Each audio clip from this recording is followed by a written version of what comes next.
was lucky enough to work 50 weeks a year and do 500 shows a year. Wow. So that roughly, by the time I tallied it up, it was 25,000 shows. And I had some medical issues that forced me to quit. Kind of a depressing period, but I survived all of that.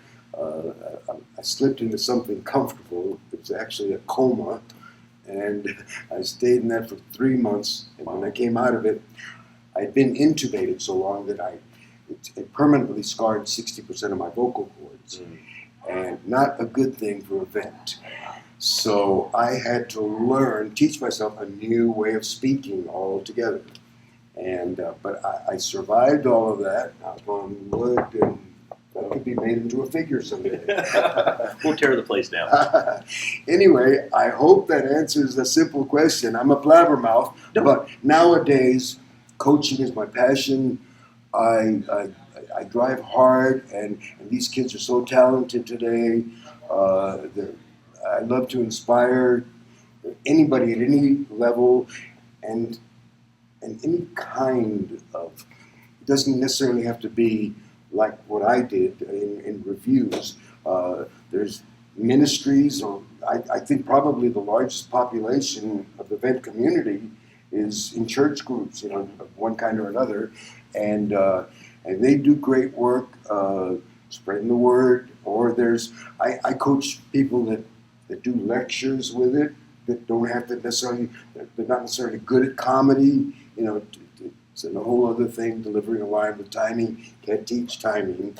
But I can coach in areas based on what I call my time on the boards. And it's a line that I got from Paul Winchell when he saw me in the Palm Springs Follies. He was an older man by then, and he was rather frail and bearded. And they did a meet and greet after every show at the Follies, where the cast members would go out to meet the audience on their way out. And I made eye contact with him, and I'm looking at him. I remember it so clearly, those thick glasses and everything, but I recognized him. And he stuck his hand out, and I gently shook it, and he looked at me and he said, "Time on the boards." And it was almost spooky, but because he knew what it took to reach that level. Now, I basically am known for having done the same bit, so to speak, over and over and over. There was no need to change it, although the act really was an evolution. And in fact, it did change every show to me, because every audience is a congregation of different personalities. So you may have people that didn't want to see comedy, that came in to see the girls, or for whatever reason, were comped in. Anyway, that's kind of my story. And today, coaching is my passion,